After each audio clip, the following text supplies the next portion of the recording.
बिहार में राज्यसभा चुनाव के बाद सज गया विधान परिषद चुनाव का मैदान। चिराग पासवान का पहली बार खुलेगा खाता। दोस्तों नमस्कार, मैं हूं आपका दोस्त एस के चौधरी। राज्यसभा का चुनाव संपन्न हो गया।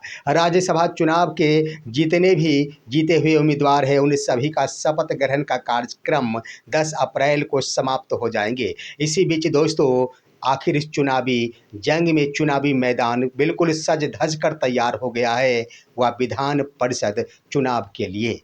आइए दोस्तों, आखिर 28 जून 2026 तक बिहार के 9 विधान परिषद सीट खाली हो रहे हैं, जिस पर सीधे रूप से चुनाव होने हैं। लेकिन आइए दोस्तों, आखिर पहली बार एलजेपीआर यानी चिराग पासवान की पार्टी का खाता खुलेगा एमएलसी के तौर पर। आइए आज के इस वीडियो में हम आपको बताते हैं कि कितने सीटों पर चुनाव होंगे, किस दल को कितनी सीटें मिलने की संभावना है। लेकिन सबसे बड़ी बात कि चिराग पासवान के साथ बीजेपी के द्वारा कोई खेल न किया जाए, इसलिए आखिर संभावना ये बन रही है कि चिराग पासवान बिल्कुल ही दावा ठोक कर कह सकते हैं कि एनडीए के अंदर एक सीट हमारा बनना बिल्कुल तय है। आइए दोस्तों मैं बताता हूँ। लेकिन दोस्तों एक गुजारिश करूंगा, छोटी सी अपील होगा कि इस तरह की खबरों पर लगातार बने रहने के लिए आप मेरे इस चैनल को सब्सक्राइब जरूर कर लेंगे। आइए दोस्तों, राज्यसभा का चुनाव के बाद आखिर विधान परिषद चुनाव के लिए मैदान सज गया है। बिहार में कुल 9 विधान परिषद सीट पर चुनाव होने वाले हैं। वैसे देख लिया जाए दोस्तों तो 3 वैसे भी सीट है जिस पर उपचुनाव होने वाले हैं।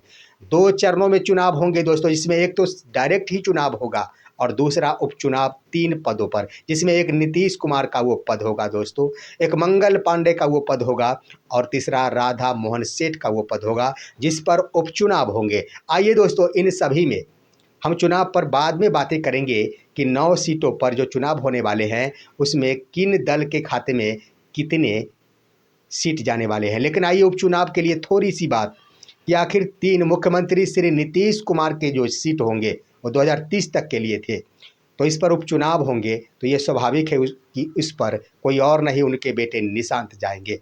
उसके बाद आइए मंगल पांडे की सीट, तो उन पर कोई और नहीं उपेंद्र कुशवाहा के बेटे दीपक प्रकाश जाएंगे, जो फिलहाल मंत्री भी है। और एक और राधा मोहन सेठ जो जदयू के ही है, उनके लिए अभी तक निर्धारित नहीं हो पा रहा, ये बाद में वक्त बताएगा। लेकिन अब आइए दोस्तों, 9 सीटों पर चुनाव होंगे। इससे पहले 3 सीट पर उपचुनाव के बारे में मैंने बता दिया। अब 9 सीट पर जो चुनाव होंगे उस पर क्या रणनीति बन रही है, क्या गणित का गुना कह रहा है।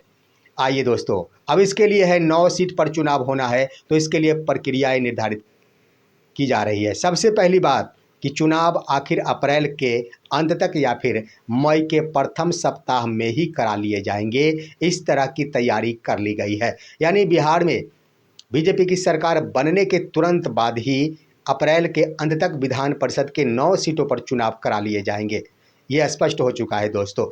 तो अब आइए दोस्तों, कुल 9 सीट है तो इसका नियम कहता है कि जितने सीट हैं उसमें 1 जोड़ दिया जाता है, यानी 9 + 1 = 10 जोड़ दिया जाता है। उसके बाद यही होता है कि कुल विधानसभा के सीटों की जो संख्या है उसमें भाग दिया जाता है। तो 243 में अगर भाग दिया जाता है 10 से तो ये लगभग 24.3 आता है। इसका मतलब ये होता है 24.3 विधायक मतलब 1 एमएलसी। अब आइए दोस्तों, इसका मतलब हो गया 25 विधायक चाहिए 1 एमएलसी को जिताने के लिए, 25 एमएलसी का सपोर्ट। अब यहीं पर देखने की बात है दोस्तों, कुल 9 ही सीट है। तो ऐसे में देखेंगे नीतीश कुमार की जदयू के पास कितने हैं, तो कुल मिलाकर 85 विधायक, 3 सीट तो कन्फर्म है, इसमें कोई दो राय नहीं, 75। उसके बाद भी शेष बच जाते हैं दोस्तों। अब आइए दोस्तों, यहाँ पर हम कन्फर्म करते हैं कितने सीट है बीजेपी के पास। तो बीजेपी के पास कुल 89 सीट है। 89 में देख लिया जाए 3 सीट किसके खाते में जाएंगे, तो 3 सीट का मतलब हुआ 25 तिहाई 75, और 75 के बाद भी 24 सीटें बच जाती है दोस्तों, सॉरी 14 सीटें बच जाती है बीजेपी के पास में।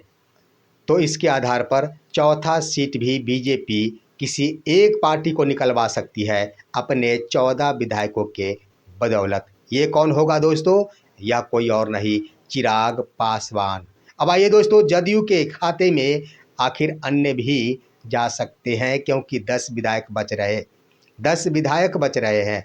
तो जदयू तोड़ मोड़ कर एक और सीट जरूर ले आएगी दोस्तों, इसमें कोई दो राय नहीं है। 4 सीट जदयू के खाते में चली जाएंगी।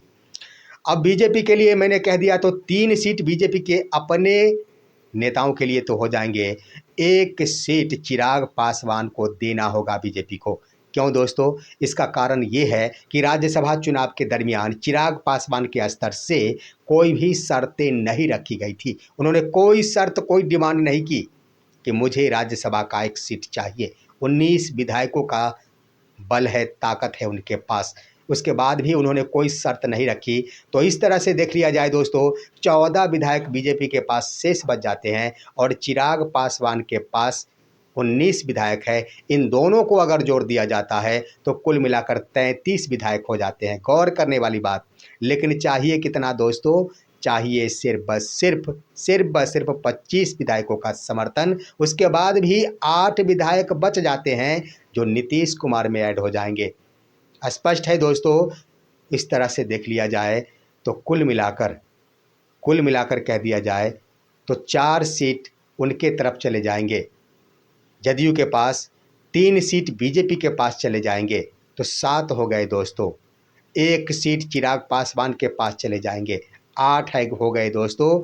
और आरजेडी का तो खुद का ही 25 विधायक है, तो 1 सीट में कहीं से कोई दो राय नहीं है। तो आरजेडी का भी 1 सीट पक्का है। दूसरे सीट के लिए महागठबंधन के अन्य भी विधायक शेष बच रहे हैं। 16 विधायक, यानी विपक्ष के 16 विधायक बच रहे हैं। उनको प्रयास करना होगा, चाहे एआईएमआईएम के विधायक हो। सबसे ज़्यादा विपक्ष में आरजेडी के पास एआईएमआईएम के पास विधायक है। तो दोस्तों उनको प्रयास करना होगा पुराने के लिए, लेकिन इसकी गुंजाइश बहुत कम दिख रही है। आरजेडी 1 सीट पर विजय पा सकती, बीजेपी के पास 3, आरएलजेपी के पास यानी एलजेपीआर 1, कुल मिलाकर हो गए 5 और 4 जदयू के खाते में।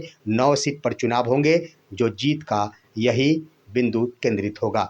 बस आज की खबर यहीं तक। आप हमारे इस वीडियो को लाइक कीजिए और अब दीजिए अपने दोस्त को इजाज़त। नमस्कार।